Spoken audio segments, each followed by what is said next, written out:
कहाँ मोरा स्वरूप रूप, कहाँ सनातन।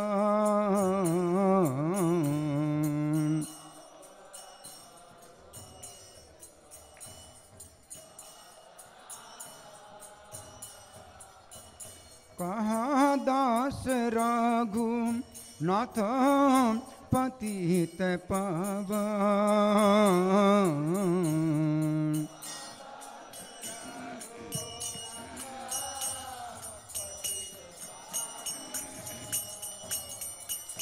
कहाँ मोरा भट्ट जुगन, कहाँ कबीराज।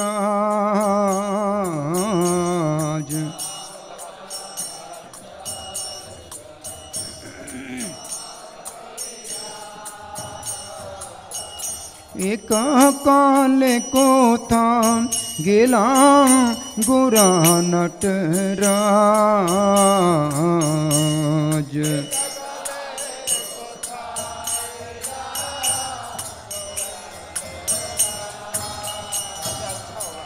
पाषाण कोटि बो माथा, अनाले पशिबो।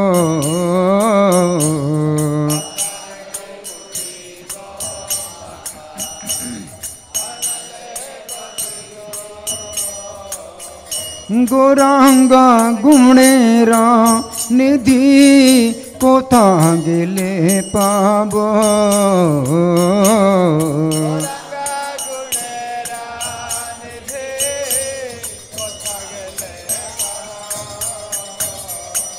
से सांब संगीरा संगे, जे कैलो बिलास।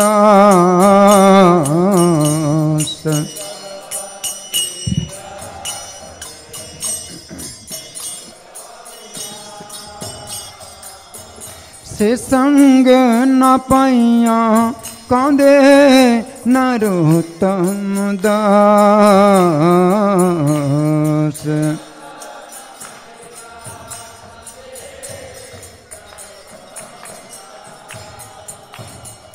जय वैष्णव ठाकुर, वैष्णव ठाकुर, वैष्णव ठाकुर, जय वैष्णव ठाकुर।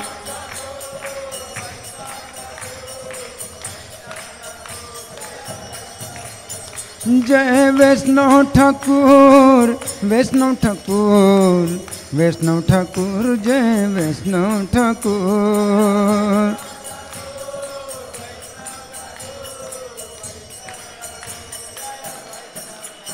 निताई गौर हरि बोल, हरि बोल, हरि बोल, हरि बोल।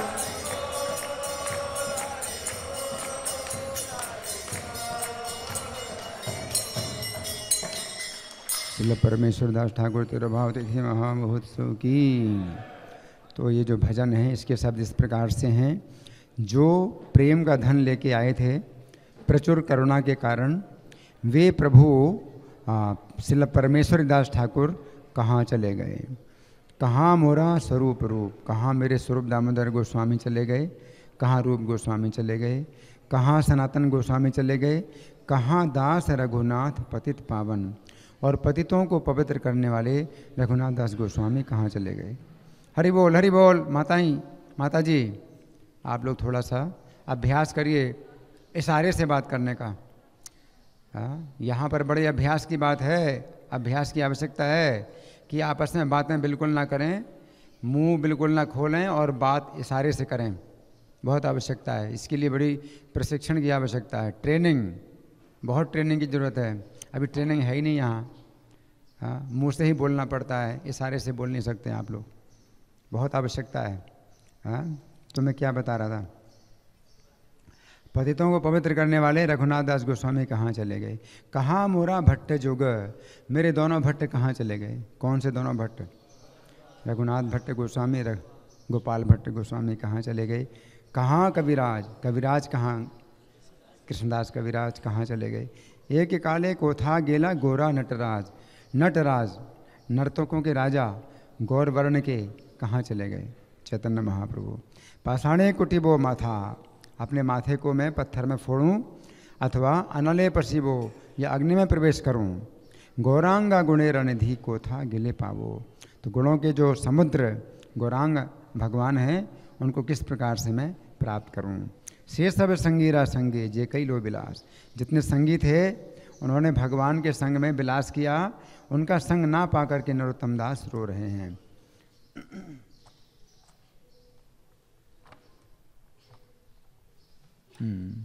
तो परमेश्वरी दास ठाकुर के बारे में कुछ अन्यत्र से मैं पढ़ के सुनाऊंगा। तो ये जो है भगवान कृष्ण के 12 सखाओं में से एक हैं। ब्रजलीला में ये 12 गोपालों में से एक हैं। कौन से गोपाल हैं ये? अर्जुन नाम के सखा। अर्जुन, हाँ, प्रथापुत्र अर्जुन नहीं है, अर्जुन गोपाल है ना। नामनार्जुन सखा प्राग यो दासः परमेश्वर। गौर गणोद्देश दीपिका में 132वां श्लोक है।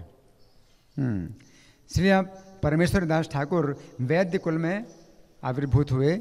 इनका निवास स्थान आंटपुर में है।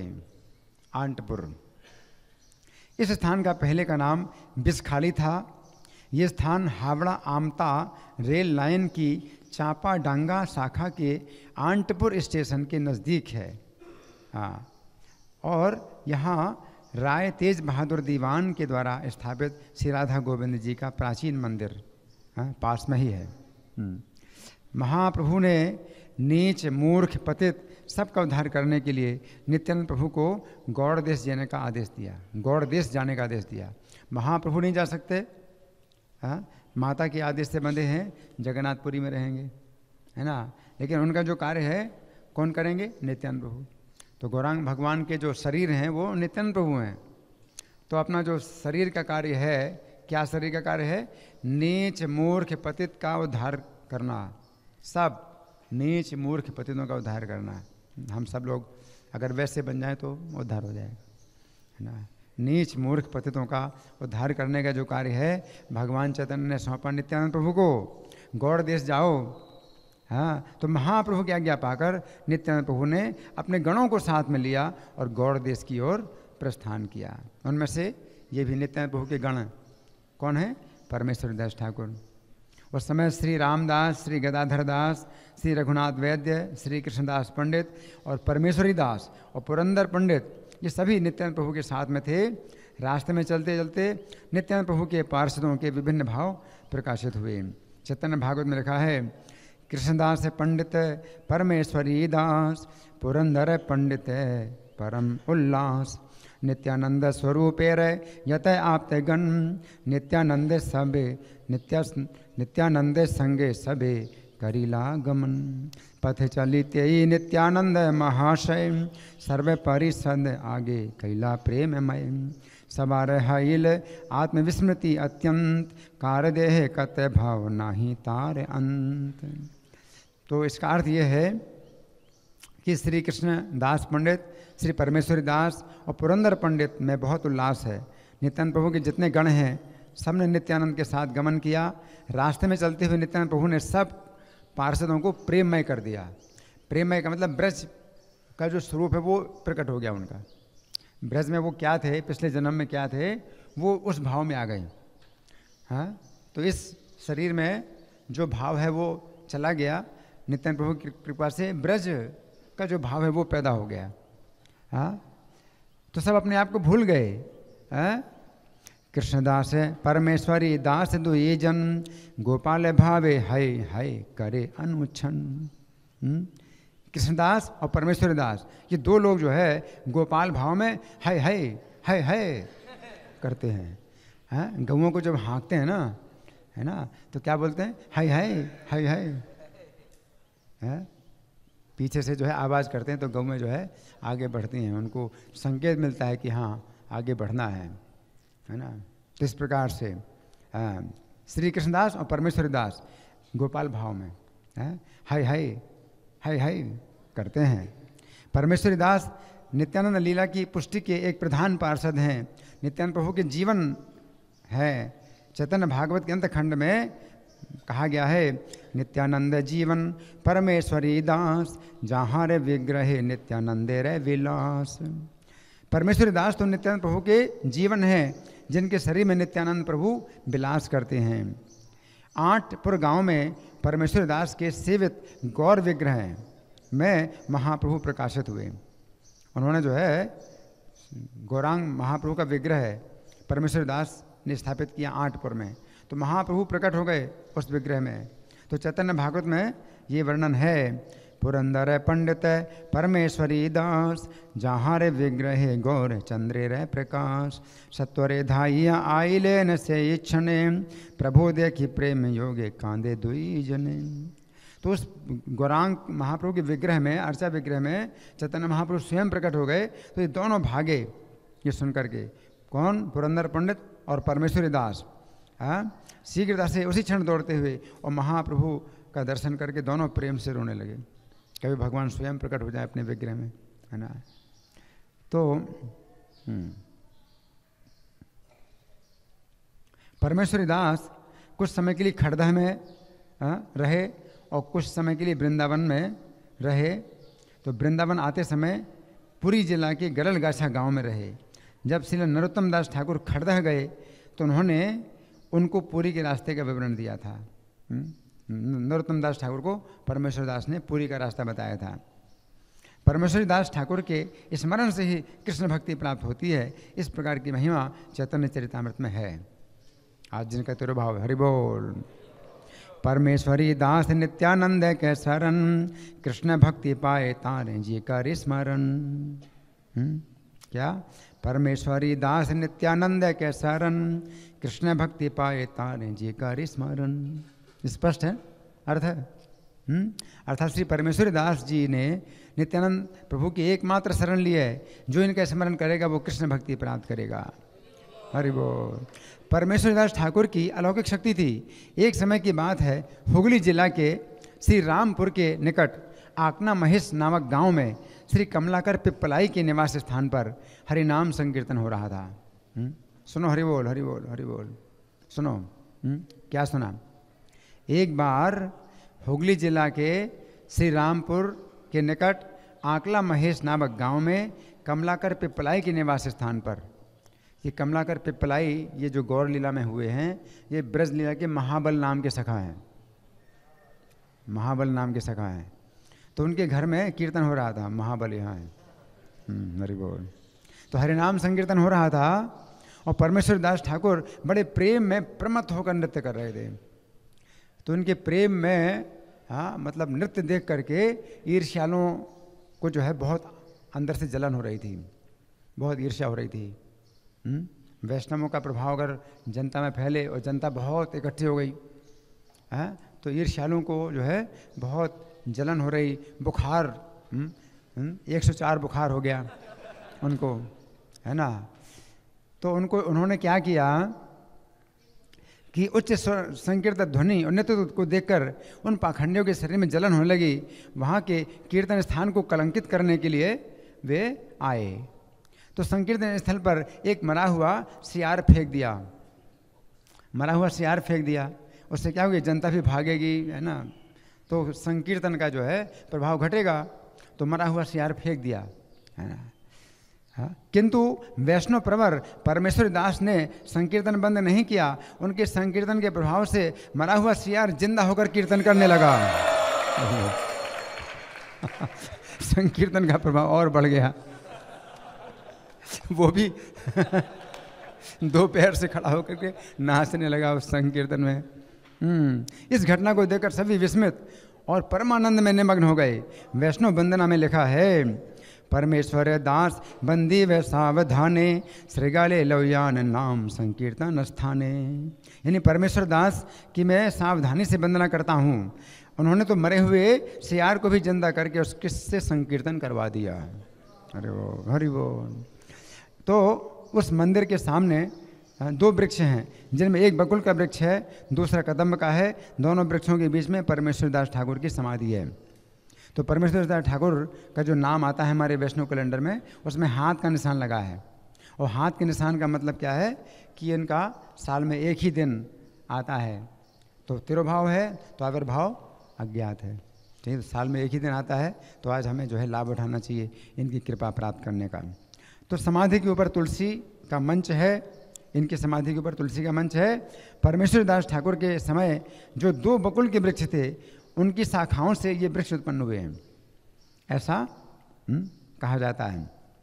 कदम्ब के वृक्ष में हर वर्ष एक फूल होता है, पूरे साल में केवल एक फूल देता है कदम का पेड़। और वो किसके लिए होता है? वो अर्चा विग्रह गौरांग महाप्रभु के लिए जो है वो फूल होता है। तो आज वैशाखी पूर्णिमा तिथि है परमेश्वर दास ठाकुर का तिरुभाव उत्सव का आज जो है पवित्र दिन है। श्रील परमेश्वर दास ठाकुर तिरुभाव तिथि महामहोत्सव की।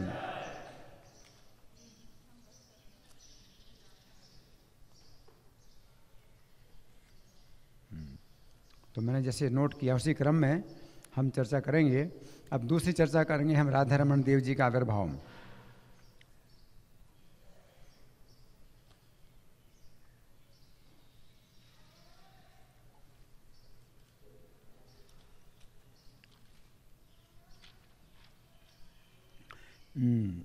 गोपाल भट्ट गोस्वामी 6 गोस्वामियों में से एक हैं। वृंदावन में रहते थे और चैतन्य महाप्रभु के द्वारा इनको जो है उनकी डोर, कौपीन, बहिर्वास ये सब प्राप्त हुए थे। महाप्रभु जगन्नाथपुरी में थे, जगन्नाथपुरी से अपने सब चिन्ह भेजे थे। और कुछ समय के बाद ये उत्तर भारत में शुद्ध भक्ति का प्रचार करने के लिए यात्रा में निकले। कहाँ से? वृंदावन से। उत्तर भारत में गंडकी नदी पर आप एक दिन स्नान कर रहे थे। सूर्य उपासना के लिए जो ही आपने अंजलि में पानी लिया, अद्भुत सुंदर दामोदर शिला आपकी अंजलि में आ गई। दामोदर शिला, सालग्राम शिलाएँ कई प्रकार की होती हैं, अलग अलग चिन्हों के अनुसार उन शिलाओं के नाम होते हैं। कोई शिला दामोदर शिला है और कोई चतुर्भुज शिला है, नरसिंह शिला है, माधव शिला है और लक्ष्मी नरसिंह शिला, बहुत नाम है शिलाओं के। तो दामोदर शिला जो है इनकी अंजलि में आ गई।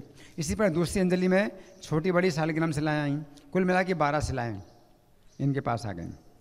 इन्हें लेकर के ब्रज में आ गए और केसी घाट के निकट यमुना के किनारे अति भाव विभोर होकर सालिग्राम की पूजा करने लगे। वृंदावन यात्रा करते हुए एक सेठ जी ने वृंदावन के समस्त विग्रहों के लिए बहुमूल्य वस्त्र आभूषण भेंट किए।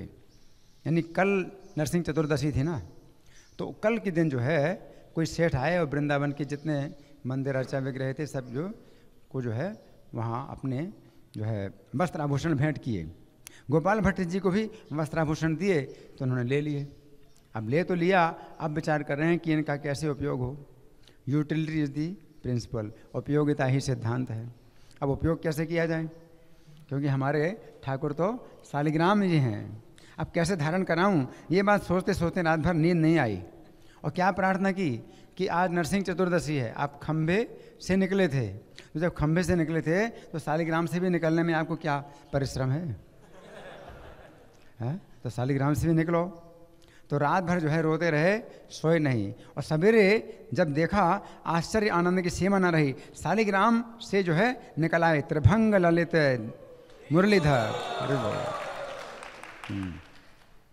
आपने श्री रूप गोस्वामी को, सनातन गोस्वामी सबको बुलाया, इनके गुरु हैं, मतलब बड़े सम्मानित हैं, सबको बुलाया और श्री विग्रह का महाअभिषेक महोत्सव कराया आज के दिन। तो आज के दिन सवेरे जैसे यहाँ पर नरसिंह भगवान प्रकट हुए हैं, तो आज तो ये होना चाहिए कि सालिग्राम से राधा रमन जी प्रकट हुए, वो मूर्ति यहाँ पर होना चाहिए हैं। अगले दिन चतुर्दशी को भगवान खंभे से नरसिंह के रूप में प्रकट हुए और पूर्णिमा को, अगले दिन पूर्णिमा को भगवान सालिग्राम से निकले राधा रमन के रूप में। और राधा रमन का रूप जो है उन्होंने जो कितना बड़ा धारण किया, जिस साइज़ में वस्त्र आभूषण थे उनको पहनने के लिए, है ना। क्योंकि किसी के वस्त्र आभूषण बनाए जाते हैं उसके शरीर के आकार के अनुसार बनाए जाते हैं, लेकिन पहले तो वस्त्राभूषण इनको मिल गए गोपाल भट्ट गोस्वामी को, और जब उन्होंने प्रार्थना की तो उनको पहनने के लिए जितने साइज़ की आवश्यकता थी उस साइज़ का उन्होंने रूप निकाला, अपना प्रकट किया, है ना। तो वो भी जो है उन्होंने अपना कैलकुलेशन किया कि कितना बड़ा जो है मुझे रूप निकालना है। है ना। तो शालिग्राम शिला तो इतनी ही होगी, इससे बड़ी कहाँ होती है, इतनी बड़ी होगी। इतनी बड़ी से इतने बड़े हैं राधा रमण निकले। अगर और बड़े साइज़ के वस्त्राभूषण होते तो इतने बड़े भी निकल आते हैं। तो उसी जो है प्रकट काल से लेकर आज तक, ये 1942 की घटना है, नहीं 1542 की घटना है। तो कितने साल हो गए 1542, 400 से तो ऊपर हो गए, 400, 1942 में 400 साल हो गए, ठीक है ना। और फिर 48 और हो गया, 448 है, और 14 और जोड़े हैं, 56, 456, 400, चलो जो भी हो। तो मतलब ये जो है मतलब आज के दिन है। तो आप अभी तक राधारमण जी वृंदावन में ही विराजमान हैं। औरंगजेब के अत्याचार के समय वृंदावन में इनको गुप्त रूप से सुरक्षित रखा गया है। हाँ, बहुत सुंदर ये विग्रह है, आप लोग नहीं देख पाएंगे ना ये, हरि बोल, तो पास से देख सकते हैं बाद में। तो औरंगजेब के अत्याचार के समय जितने अर्चा विग्रह थे वृंदावन के, वो सब जयपुर चले गए, लेकिन ये नहीं गए जयपुर। क्यों? इनको छिपाना बहुत आसान था, कहीं भी छिपा लो, छोटे से हैं। तो ये जो है वृंदावन में ही है तब से। देववंद ग्राम के एक ब्राह्मण बालक गोपीनाथ को आपने दीक्षा देकर राधारमण जी की सेवा का भार सौंप दिया, जो श्री गोपीनाथ पुजारी के नाम से विख्यात हुए। इनके छोटे भाई श्री दामोदर जी ने गोपीनाथ जी से दीक्षा प्राप्त की और राधारमण जी की सेवा पूजा को जारी रखने के लिए गोपीनाथ जी की आज्ञा से विवाह किया। उन्हीं के वंशज आज पर्यंत राधारमण जी की सेवा कर रहे हैं। तो इस तरह से हमें आज के दिन याद रखना चाहिए कि राधारमण देव जी का प्रकट हुआ और शालिग्राम शिला से प्रकट हुआ। श्री राधारमण देव जी आविर्भाव तिथि महामहोत्सव की। इसके बाद हम चर्चा करेंगे माधवेंद्रपुरी का आविर्भाव। आज माधवेंद्रपुरी का आविर्भाव है और चंदन यात्रा चली रही 21 दिन की। तो इनकी चर्चा में अब ज़्यादा समय में नहीं लूँगा क्योंकि समय बहुत कम है। तो माधवेंद्रपुरी के विषय में हमें एक चर्चा करनी है कि माधवेंद्रपुरी को गोपाल जी ने 3 बार स्वप्न दिया। 3 बार स्वप्न दिया। पहली बार स्वप्न दिया क्या, कैसा सपना दिया? मुझे निकालो, हाँ मुझे निकालो, हाँ तो मैं जिस स्थान में दबा हुआ हूँ वहाँ मुझे बहुत गर्मी लग रही है और मैं तुम्हारी प्रतीक्षा कर रहा हूँ माधवेंद्रपुरी। तो भगवान जो है माधवेंद्रपुरी से सेवा लेना चाहते हैं, इसलिए ये सेवा किसी को नहीं दे रहे हैं और स्वयं भी नहीं निकल रहे हैं। वो तो स्वयं भी निकल सकते हैं, वो तो पूरे संसार का जो है सृष्टि पालन संहार करने वाले भगवान हैं, तो वो क्या नहीं कर सकते हैं। लेकिन स्वयं जो है दबे हुए हैं, स्वयं नहीं निकल रहे हैं, गर्मी का कष्ट भोग रहे हैं, और माधवेंद्रपुरी निकालें तब मैं निकलूँगा, ऐसे आश्रित हैं भगवान। और स्वप्न दिया और स्वप्न से ही पता चला कि वे कहाँ पर हैं, नहीं तो कोई कौन जान सकता है कि वो कहाँ पर है ना। तो माधवेंद्रपुरी को स्वप्न दिया। फिर दूसरी बार सपना दिया कब है? गर्मी लग रही 2 साल के बाद। 2 साल के बाद फिर सपना दिया कि मेरी गर्मी दूर नहीं हुई, गर्मी दूर करने के लिए तुम क्या करो, मलाई चंदन लेके आओ। तो ये सपना जो दिया उनके प्रेम की परीक्षा लेने के लिए कि कितना प्रेम है ना। तो प्रेम की परीक्षा तभी होती है जब आप अपने जीवन को बहुत खतरे में डाल करके भी अपने प्रेमी की सेवा करें, है ना। तो माधवेंद्रपुरी ऐसे मतलब गर्मी के दिनों में जगन्नाथपुरी गए, पैदल गए, नंगे पैर गए। सोचिए, हाँ अयाचक वृत्ति से, मतलब बिना मांगे अगर कुछ मिल जाए तो खाएंगे, नहीं तो नहीं खाएंगे। और कौन जानता है यहाँ रास्ते चलते हुए हैं कोई साधु है, हाँ कौन जानता है कि भाई ये मांगते नहीं, है ना, ये कोई चिंता नहीं की, है ना। तो ये जो है प्रेम था गोपाल का। तो भगवान ने दिखाया माधवेंद्रपुरी का कैसा प्रेम था, इसलिए भगवान ने इनको ये आदेश दिया। फिर तीसरा सपना दिया कब? जब लौट करके आए चंदन लेकर के आए रेमुणा में गोपीनाथ जी के मंदिर में, तो सपना दिया कि आप गोपीनाथ जी के शरीर में ही ये पूरा लेप करो चंदन का, है ना। और देखो इनका प्रेम कितना था। जगन्नाथपुरी से तो इनको एक ब्राह्मण सेवक मिल गया था और एक शूद्र सेवक मिल गया था सेवा के लिए। तो वे ब्राह्मण और वो जो है सेवक वो चंदन उठा सकते थे। 37 किलो चंदन था, लेकिन ये चंदन की सेवा स्वयं अपने सिर पर वो कर रहे थे, अपने सिर पर रख करके लाए माधवेंद्रपुरी की गोपाल जी की सेवा। तो ये जो है भार उन्होंने जो उठाया, ये सेवा का भार वो स्वयं उठाते हैं माधवेंद्रपुरी। तो ये सब बातें हैं जो हमें माधवेंद्रपुरी के बारे में जानना चाहिए। श्रीपद माधवेंद्रपुरी आविर्भाव तिथि महामहोत्सव की। और फिर चौथी चर्चा हम करेंगे श्रीनिवासाचार्य का आविर्भाव। तो उनके विषय में काफ़ी चर्चा है, मैं कुछ संक्षेप में कुछ चर्चा करूंगा इनके बारे में। श्रीनिवासाचार्य का लेखन कार्य बहुत है, प्रचार कार्य बहुत है, श्रीनिवासाचार्य का बहुत चर्चा है। इनका जो है चरित्र बहुत ही दिव्य है और बहुत सक्रिय चरित्र है, लेकिन इसके अलावा इनका जो भजन था वो भी रागानों का भजन था। रागानों का भजन में जो है क्या था, ये मानसी सेवा में, मानसी सेवा जब करते थे तो सेवा का जो है परिणाम साक्षात दिखाई पड़ता था। तो इसका जो है उदाहरण, एक बार श्रीनिवासाचार्य ने अपने मन में रत्न का सिंहासन तैयार किया। वैसे तो विरक्त है, कहाँ से रत्न का सिंहासन मिलेगा उनको, तो मन में जो है सेवा करना है तो रत्नों का सिंहासन तैयार कर दिया और गौरांग महाप्रभु को अपने मन में ही उस रत्न के सिंहासन पर आसीन किया, है ना। और फिर मन में ही सोने की मूठ वाली चमर ली और चमर डुलाने लगे। फिर पंच पुष्पहार से भगवान को जो है पूजा की, चढ़ाया, गौरांग महाप्रभु को पहनाया, पंच पुष्पहार पहनाया।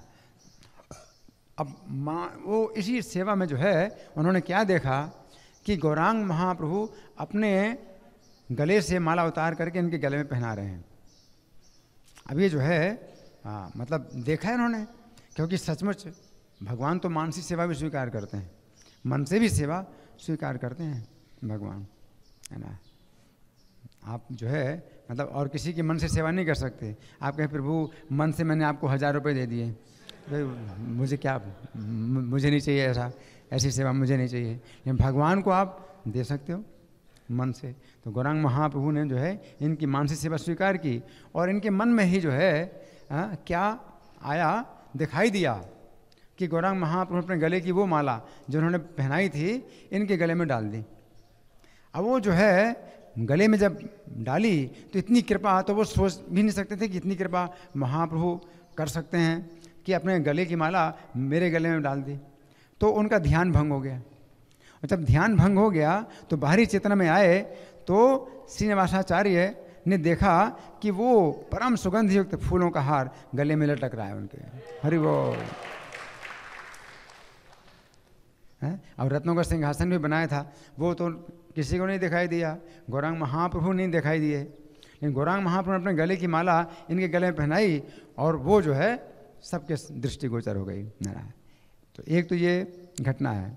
दूसरी घटना, ये मानसिक सेवा कर रहे हैं श्रीनिवासाचार्य, तो अपने उस स्वरूप में जो ब्रज लीला में इनका जो स्वरूप है मणिमंजरी का, तो मणिमंजरी के रूप में ये जो है राधा रानी की सहायता कर रहे हैं। और राधा रानी क्या कर रही हैं, कृष्ण के साथ में रंग का युद्ध खेल रहे हैं। रंग का युद्ध है, चल रहा है कृष्ण और राधा रानी के बीच में है। तो ये सिद्ध स्वरूप में मणिमंजरी के रूप में जो है राधा रानी की सेवा कर रही हैं। तो मणिमंजरी ने राधा रानी का साथ दिया, क्योंकि कृष्ण के विरुद्ध जो है राधा रानी पराजित ना हो जाएं, तो रंग की सप्लाई कर रही हैं मणिमंजरी। तो इससे क्या हुआ कि धरती हिल रही है, धम धम, क्योंकि राधा रानी कृष्ण के ऊपर रंग फेंक रही हैं, है ना। तो दोनों भाग रहे हैं अपने को बचाने के लिए और दूसरे के ऊपर रंग डालने के लिए। तो धम धम करके धरती क्या हो रही है, हिल रही है। तो इस धरती के हिलने से श्रीनिवास का ध्यान भंग हो गया, और जब भंग हो गया तो सिर से लेके पैर तक वो जो इम्पोर्टेड रंग था गोलोक धाम का, वो इनके पूरे शरीर में लगा हुआ है, कई कई प्रकार के रंग। अरे वो पूरा शरीर रंगा है, सिर से लेके पैर तक, है ना। तो इस प्रकार से जो है श्रीनिवासाचार्य का जो है चरित्र है। श्रील श्रीनिवासाचार्य आविर्भाव तिथि महामहोत्सव की। इसके बाद तुलसी शालिग्राम जलदान का आज अंतिम दिन है, क्योंकि 1 महीना जो तुलसी शालिग्राम जलदान का था तो आज पूरा हो रहा है। तो ये जो महीना है तुलसी शालिग्राम जलदान का, ये चंद्रमा के अनुसार महीना नहीं होता, ये सूर्य के अनुसार महीना होता है। तो सूर्य जो है जब मेष संक्रांति में प्रवेश करता है तो वो सूर्य के अनुसार ये साल का पहला महीना होता है, क्योंकि पहली राशि 12 राशियों में सबसे पहली राशि मेष राशि होती है। तो 15 अप्रैल को मेष संक्रांति थी, तो 15 अप्रैल से जो है ये तुलसी शालिग्राम जलदान प्रारंभ हुआ था। और कल वृषभ संक्रांति होगी, है ना, तो कल से जो है सूर्य के अनुसार दूसरा महीना शुरू होगा। तो आज जो है वो पहला महीना समाप्त हो रहा है, तो आज अंतिम दिन है। तो जहाँ तक मैं समझता हूँ कि आज जो आप देख रहे हैं तुलसी शालिग्राम के ऊपर जो फ्रेम लगा हुआ है और कलश है और पानी गिर रहा है, तो आज के बाद कल आप नहीं देखेंगे, है ना, क्योंकि इस वैष्णव कैलेंडर के अनुसार आज अंतिम दिन है ना। तो तुलसी वृक्ष की महिमा की एक घटना जो हमने किसी व्यक्ति के मुँह से सुनी थी वो मैं आपको बता रहा हूँ। शास्त्रों में तो कितना वर्णन है शालिग्राम जी की महिमा का और तुलसी की महिमा का, कितना वर्णन है ना, कोई अंत ही नहीं है। लेकिन एक घटना जो कि ऐसे व्यक्ति के मुंह से हमने सुनी जो कि कुछ जानते ही नहीं, वैसे कुछ जानते ही नहीं कि भाई तुलसी की क्या महिमा है। जैसे लोग जो है सोचते हैं भाई तुलसी का वृक्ष तो ऐसा ही है, जैसे और भी पेड़ हैं वैसे ही तुलसी का भी पेड़ है, तो उसे कुछ पता नहीं था। तो वो व्यक्ति जो है सड़क के किनारे खड़ा था ना, अभी कई साल हो गए हैं। तो उन दिनों क्या था, बैलगाड़ी चलती थी, बैलगाड़ी चलती थी, बसें भी चलती थी, बसें भी चलती थी और बैलगाड़ी भी चलती थी, है ना। तो एक व्यक्ति जो है सड़क के किनारे खड़ा था, तो उसने देखा कि एक बहुत ही भयानक जो है व्यक्ति जो है सामने आया, उसके सड़क में ही आया सामने। तो वो डर गया, उसको देख करके डर गया। तो वो यमदूत था।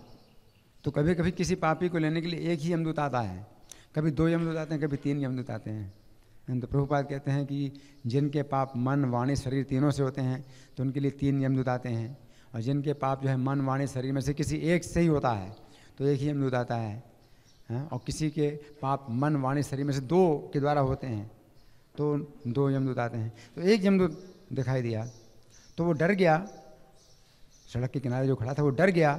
तो यमदूत कहता है कि तुम मत डरो, मैं तुम्हारा कुछ नहीं करूँगा, लेकिन तुम देखो मैं जिसको लेने आया हूँ उसको मैं कैसे लेके जाता हूँ, तुम इसको देखना। तो वो बड़ा चकित हो गया। तो यमदूत बोला कि देखो अभी जो बस आ रही है, तो बस आएगी और बस यहाँ पर खड़ी होगी और एक आदमी उतरेगा बस से, और देखो पीछे बैलगाड़ी आ रही है, तो बैल जो है सींग मारेगा उसको और सींग से गिराएगा, तब मैं उस व्यक्ति को ले जाऊँगा। तो वो जो देख रहा था, तो ऐसा ही हुआ, बस मतलब सामने खड़ी हुई और वो आदमी उतरा बस से, और फिर पीछे बैलगाड़ी आई तो बैल सींग मारा तो वो जो है किनारे की तरफ, काफ़ी किनारे की तरफ जो है आ गया जहाँ तुलसी का पेड़ लगा था। तो तुलसी के पेड़ के नीचे आकर के गिर गया। अब वो जो यमदूत है वो वहाँ खड़ा खड़ा देख रहा है, वो कुछ कर नहीं पा रहा है। तो वो आदमी बोला कि भाई क्या बात है, तुमने कहा था कि तुम इसको लेके जाओगे, तो अभी तुम क्या कर रहे हो खड़े खड़े, तुम इसको लेके नहीं जा रहे हो। बोले अब क्या बताएं, वो तुलसी के पेड़ के आगे, तुलसी के पेड़ के नीचे गिर गया है, अब मैं उसको नहीं छू सकता हूँ। तो चला गया वो, है ना। अब उसको गति मिली जैसे भी कर्म के अनुसार, लेकिन मतलब कितनी बड़ी रक्षा है, कोई ना भी जाने तो भी तुलसी से कितनी बड़ी रक्षा है ना। तो एक सज्जन है जो कि शरीर छोड़ चुके हैं, तो उन्होंने एक घटना बताई थी, किसी व्यक्ति ने उनको बताई थी। तो वो तो नियमों का पालन नहीं करते थे, लेकिन दान देते थे, मंदिर को काफ़ी दान देते थे। तो वो जो है हमसे हमेशा कंठी माला पहनते थे, ये बात सोच करके कंठी माला से जो है मतलब यमदूतों से रक्षा हो जाएगी। तो कंठी माला जरूर मतलब पहना करते थे अपने गले में। तो ये जो है मतलब एक घटना मैंने आपको बताई। अच्छा, अब श्री कृष्ण का क्या है? झूलन विहार और जल विहार, ठीक है। हाँ देखिए, यहाँ कृष्ण का झूलन विहार देख सकते हैं और यहाँ कृष्ण का जल विहार भी देख सकते हैं। इसके अलावा कुछ और भी हम चर्चा करेंगे। झूलन विहार की चर्चा है तो दीनबंधु प्रभु जो है, आप लोग जानते हैं वृंदावन में काफ़ी अच्छे, बहुत प्रभुपाद के शिष्य हैं और बहुत ही उन्नत भक्त हैं और बहुत विनोदी स्वभाव के हैं, हंसते हैं, हंसाते भी हैं बातों से और भगवान की लीलाओं का जो है वर्णन भी करते हैं। तो एक बार राधा कुंड के ही जो है किनारे एक वृक्ष था, अभी भी शायद होगा, तो हमने ध्यान नहीं दिया, अब दोबारा जाते हैं तो ध्यान नहीं दिया। तो उसकी एक शाखा जो है वो मरोड़ी हुई है, जैसे कपड़ा निचोड़ते हैं ना तो वो ट्विस्टेड हो जाती है ना कपड़े से, तो उसको क्या बोलते हैं? हाँ, मतलब मरोड़, उसमें बहुत मरोड़ पड़ी है, उस शाखा में बहुत मरोड़ पड़ी है। तो उन्होंने जो है इसकी घटना बताई थी कि भगवान कृष्ण जो है झूला झूल रहे हैं और सखियाँ जो है भगवान के चारों तरफ खड़ी हैं। आज झूलन विहार का दिन है, तो सखियाँ जो है खड़ी हैं और भगवान राधा रानी को बुलाने कि आप आ जाओ मेरे साथ झूलने के लिए।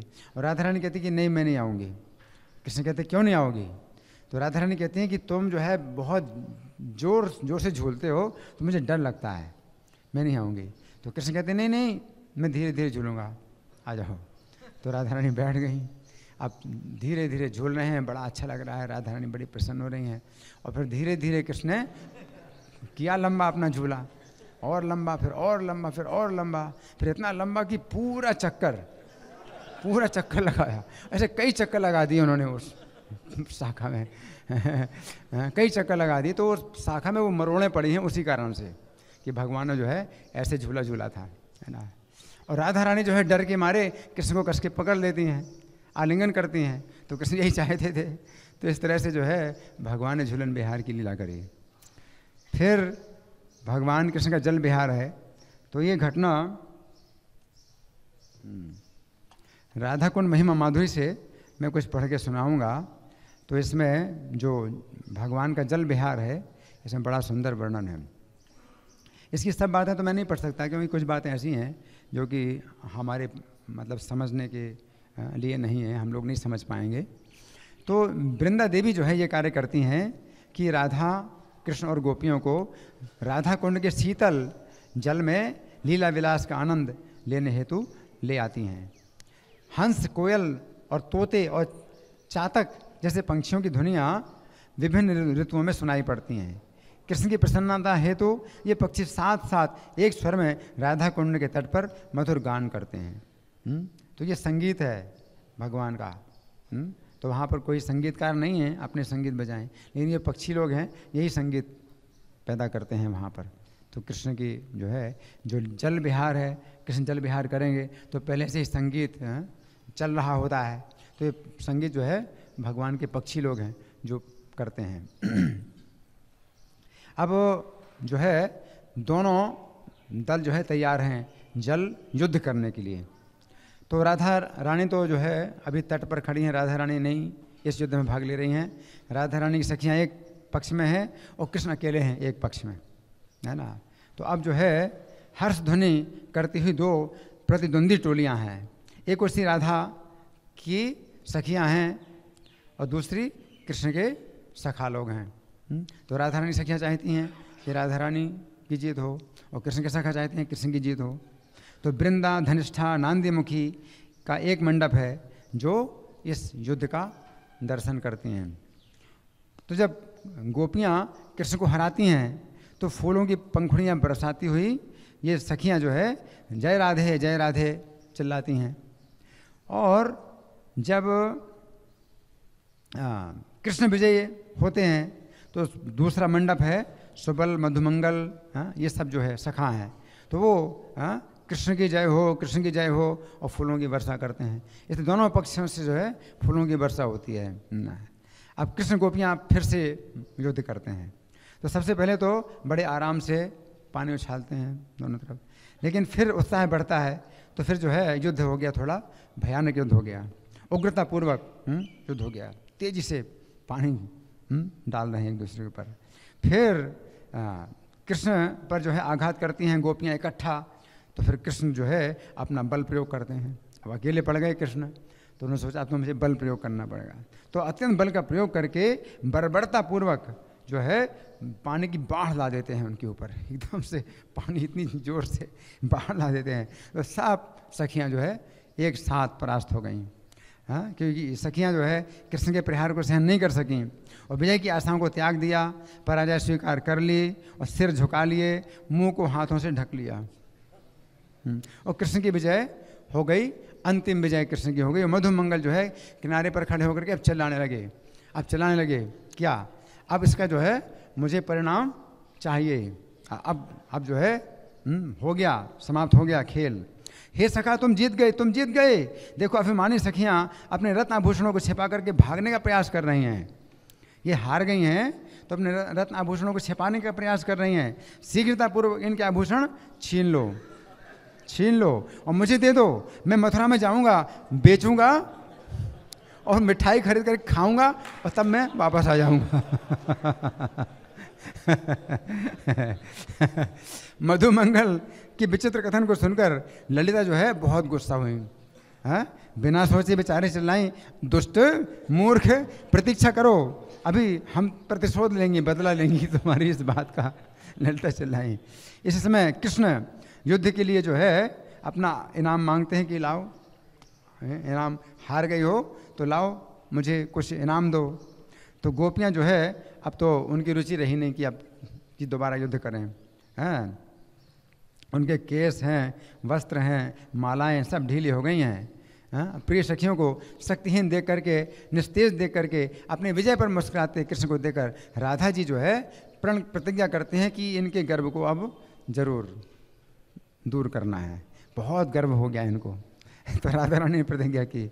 तब राधा रानी जो है क्रोध पूर्वक जब कृष्ण के ऊपर आक्रमण करती हैं तो कृष्ण जो है अचेत हो जाते हैं।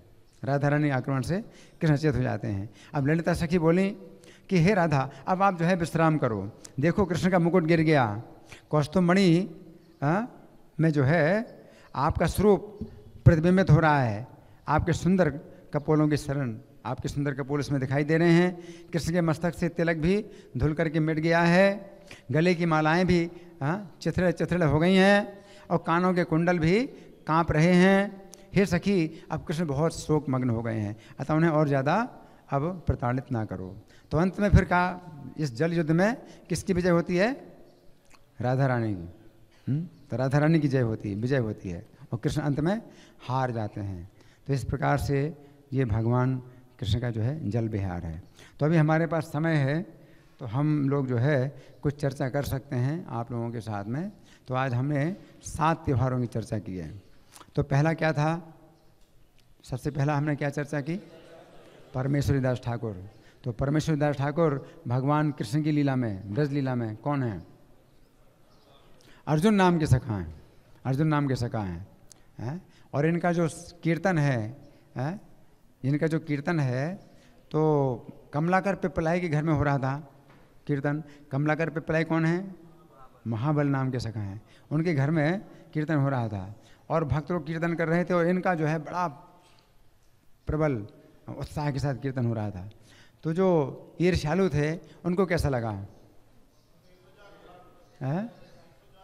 104 बुखार हो गया, 104 बुखार हो गया, है ना। तो अपने बुखार को दूर करने के लिए वो क्या चाहते थे कि कीर्तन की महिमा घट जाए। इसलिए क्या किया उन्होंने? मरा हुआ सियार फेंक दिया। तो उससे क्या होगा? सब भागेंगे। ये कहाँ से आ गया? लाश, मरे हुए सियार की लाश फेंक दी। लेकिन कीर्तन क्या बंद किया इन्होंने? नहीं, और कीर्तन करते रहे। तो क्या हुआ?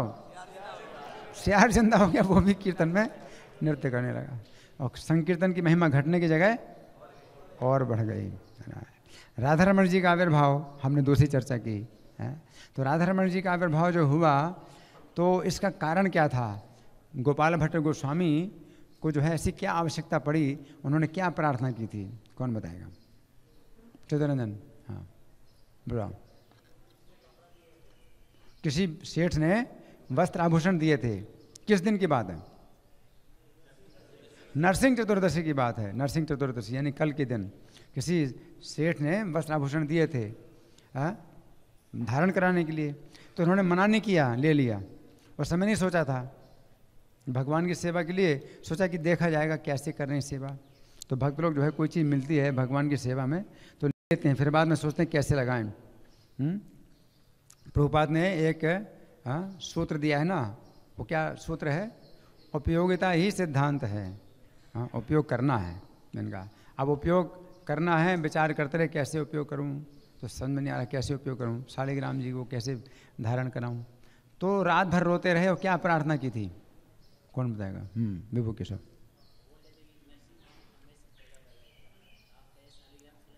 जब आप नरसिंह के रूप में खंभे से प्रकट हो गए थे तो क्या शालिग्राम के से नहीं प्रकट हो सकते हैं? कि मेरे पास वस्त्राभूषण है, मैं कैसे पहनाऊँ आपको? तो रात भर रोते रहे और प्रार्थना करते रहे, और सवेरे देखा तो क्या निकले? राधा रमन जी निकल आए, है ना। और राधा रमन जी जो है, अब सोचिए कितनी बड़ी चुनौती है। ऐसे लोग जो कहते हैं भाई ये तो पत्थर की पूजा करते हैं, ये लोग मंदिर में मूर्ति की पूजा करते हैं, पत्थर की पूजा करते हैं, लेकिन देखो स्वयं भगवान जो है, राधा रमन जी को तो किसी ने बनाया ही नहीं, स्वयं प्रकट हुए हैं। और अभी भी कोई दर्शन कर सकता है राधा रमन जी का, है ना। और पीछे जो है वो शालिग्राम शिला का कुछ हिस्सा उनके पीठ में लगा हुआ है। उनका दांत भी कुछ दिखाई देता है थोड़ा सा राधा रमन जी का, है ना। तो पूरे मतलब कृष्ण का जैसा मतलब रूप होना चाहिए, जैसा मतलब उनका था रूप, आकृति जैसी थी वैसे ही आकृति, जैसी कमर पतली कृष्ण का बताया गया है शास्त्रों में वर्णन कि कमर पतली है और सीना चौड़ा है, मुखमंडल कैसा है, हाथ कैसे हैं, पैर कैसे हैं, सब कुछ उसी प्रकार से राधा रमन जी प्रकट हुए। और राधा रमन जी हैं वृंदावन में जो गए नहीं वृंदावन से, है ना। क्यों? बाकी सब अर्चा विग्रह चले गए, बहुत छोटे हैं, कहीं भी छिपा लो उनको, है ना। और अभी भी उनकी जो है जो सेवा होती है तो रसोई घर में जाकर के भोग लगाते हैं, वहीं पर ही जहाँ उनका भोग बनता है वहीं पर जाकर के भोग लगाते हैं, ये छोटे से चले जाते हैं, है ना। तो राधा रमन जी जो है, और प्रभुपाद ने ये भी कहा कि राधा रमन जी की जो सेवा होती है जिस तरह से, तो इस्कॉन के जो मंदिर हैं उनकी सेवा का जो स्तर है उसी प्रकार का है राधा रमन जी की सेवा के तरह। मतलब ठीक समय पर सब कुछ, आरती है, दर्शन है, सेवा, वो सब जो है उसी प्रकार से है। तो राधा रमन जी से जो है प्रभुपाद ने तुलना की इस्कॉन के मंदिरों की, है ना। तो दूसरे मंदिरों में क्या है कि कोई निश्चित समय नहीं होता, किस समय मंगल आरती होगी, किस समय श्रृंगार दर्शन होगा, तो ऐसा प्रभुपाद ने बताया है। इसके बाद फिर हमने चर्चा की थी माधवेंद्रपुरी के आविर्भाव की। तो माधवेंद्रपुरी को जो है भगवान ने 3 बार सपना दिया था और माधवेंद्रपुरी को ही अपनी सेवा का अधिकार दिया। और माधवेंद्रपुरी का जो नियम था वो क्या था, जो बड़ा कठिन है, क्या है? अयाचक वृत्ति। एक तो अजगर वृत्ति होती है, संन्यास में जो है कई प्रकार की वृत्तियाँ होती हैं, एक अजगर वृत्ति होती है, आजगर वृत्ति बोलते हैं, आजगर वृत्ति, तो वो भी इतनी कठिन नहीं है जितनी अयाचक वृत्ति है। आजगर वृत्ति में भी व्यक्ति मांगता नहीं है, लेकिन एक स्थान पर पड़ा रहेगा। अब एक स्थान में अगर पड़ा हुआ है तो लोग जान लेते हैं भाई ये महात्मा जो है मांगते नहीं हैं, तो लोग आकर के दे जाएंगे। लेकिन अयाचक वृत्ति तो बहुत मुश्किल है। क्यों? आजगर वृत्ति से ज़्यादा कठिन अयाचक वृत्ति क्यों? किसी को पता नहीं, क्योंकि ये तो भ्रमण करते हैं, एक स्थान से दूसरे स्थान में जाते हैं, तो कौन जाने, कौन जानेगा। आजगर वृत्ति में पड़ा हुआ है तो आसपास के लोग जानते हैं भाई, तो अपना नियम बना लेंगे कि भाई इनको खिलाना है। अयाचक वृत्ति में कैसे? तो भगवान स्वयं ही जो है मतलब इनको देते थे, खिलाते थे, और नहीं तो कई दिन तक भूखे रहें तो भी उनको मतलब ये होश नहीं रहता था, शरीर का ध्यान नहीं होता था, तो कोई चिंता ही नहीं करते थे कि मुझे जो है मतलब कुछ खाना है, चिंता नहीं करते। भगवान को चिंता होती थी कि इनको कुछ खिलाना है? हाँ, भगवान ने खीर चुराया उनके लिए। तो माधवेंद्रपुरी जैसे जो है मतलब तीनों लोकों में कोई भक्त नहीं है। हाँ, और श्रीनिवासाचार्य का भी आविर्भाव आज हमने चर्चा की। तो श्रीनिवासाचार्य की जो मानसिक सेवा है उसके 2 उदाहरण हमने दिए थे। पहला उदाहरण क्या है? महाबल।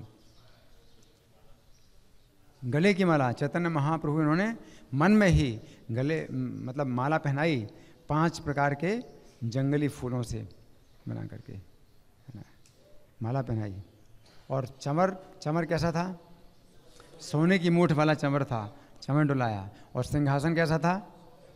रत्न का सिंहासन, रत्नों का सिंहासन था। तो उनकी सेवा से प्रसन्न होकर के महाप्रभु ने क्या किया? अपने गले की माला इनको पहना दी। तो उस समय उनको कैसा लगा? क्या हुआ उस समय? बाहरी चेतना में आ गया। क्यों आशा नहीं कर सकते, इतना सोच भी नहीं सकते। अचिंत कृपा ऐसी अचिंत है कि भगवान जो है अपने गले की माला मेरे गले में कैसे पहना सकते हैं, है ना, लेकिन भगवान ने पहना दी। तो बाहरी जब चेतना में आए तो क्या हुआ? सचमुच उनके गले में दिखाई पड़ी, है ना। और फिर दूसरी घटना क्या है श्रीनिवासाचार्य की? हाँ, तो राधा और कृष्ण रंग का युद्ध कर रहे हैं। और इनका स्वरूप क्या है? मणिमंजरी के रूप में राधा रानी को क्या कर रही हैं? रंग सप्लाई कर रही हैं कि राधा रानी कहीं हार ना जाएं, है ना। और उस रंग के युद्ध में कृष्ण भी भागते हैं, राधा रानी भी भागती हैं। तो जमीन क्या हो रही है? हिल रही है। तो जमीन हिल रही है, तो इतना जमीन हिल रही थी कि क्या हुआ? इनका ध्यान भंग हो गया। और जब ध्यान भंग हो गया तो क्या दिखाई दिया? पूरा शरीर। वो तो मणिमंजरी के रूप में थे, तो मणिमंजरी के रूप में तो अब वो नहीं है, स्थूल शरीर तो वैसे ही है, पुरुष का है। लेकिन पूरे शरीर में क्या लगा है? अनेक प्रकार के रंग के द्वारा जो है रंगा हुआ है पूरा शरीर, है ना। तो वो रंग जो है कहाँ का था? इम्पोर्टेड, गोलोक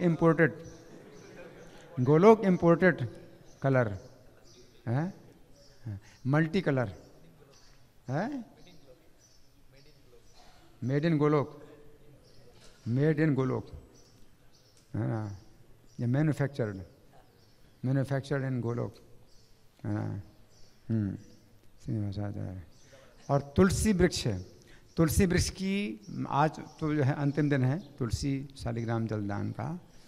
तो क्या कारण है? ये 1 महीना जो विशेष रूप से जलदान किया जाता है 12 महीने में तुलसी शालिग्राम को, इसका क्या कारण है? कौन बताएगा? हैं? सूर्य के हिसाब से पहला महीना है। तो पहला महीना क्यों जी? क्योंकि शालिग्राम को जो है इस महीने ज़्यादा गर्मी लगती है। उनकी गर्मी की अनुभूति और हमारी गर्मी की अनुभूति में अंतर है कि उनका शरीर दूसरे प्रकार का है, हमारा शरीर दूसरे प्रकार का है ना। तो उनका शरीर जिस प्रकार का है, हाँ, पृथ्वी तत्व से बना हुआ है, तो उसमें उनको गर्मी ये महीने में लगती ज़्यादा। तो उनको पानी चाहिए, मतलब ठंडक चाहिए। तो ठंडक के लिए एसी की ज़रूरत नहीं है उनको। हाँ, जैसे गोपाल जी कहते हैं मुझे ठंडक के लिए चंदन का लेप करो, ऐसे शालिग्राम जी को ठंडक दी जाती है, बूंद बूंद पानी उनके ऊपर गिराई जाए, है ना। तो एक स्थान में अगर रखे हुए हैं तो बूंद पानी गिराना आसान है, तो उनको बूंद बूंद पानी दिया जाता है शालिग्राम जी को।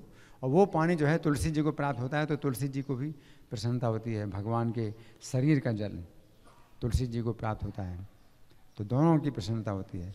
तुलसी शालिग्राम जलदान। फिर कृष्ण का झूलन विहार है। तो इसमें क्या हमने चर्चा की झूलन विहार में? कौन बताएगा? प्रद्युम्न। राधा रानी को कृष्ण बोलते हैं कि आओ मेरे साथ झूलने के लिए। तो राधा रानी कहती नहीं, आप जो है इतना ज़्यादा तेज झुलाते हैं कि मुझे डर लगता है। कहते नहीं, अब आप आइए, मैं बहुत धीरे धीरे झूलेंगे। तो राधा रानी आ गई, फिर धीरे धीरे हुआ, फिर धीरे धीरे हुआ, तो खुश हो रही थी राधा रानी। और फिर धीरे धीरे तेज हुआ, फिर इतना स्पीड पकड़ा कि पूरा राउंड जो है वृक्ष का लगा दिया, कई चक्कर लगा दिए शाखा के। इस प्रकार से शाखा जो है कई, हाँ, राधा कुंड में वो वृक्ष की शाखा है। फिर कृष्ण का जल विहार। तो कृष्ण के जल विहार की हमने चर्चा की। हाँ, इसमें बताइए कन्हैया हरि। सबसे शॉर्टकट माइक दो। जब भगवान जल विहार में जा रहे थे कीड़ा करने के लिए, तो पहले से म्यूजिक बजने लगता था। म्यूजिक कौन सा म्यूजिक है?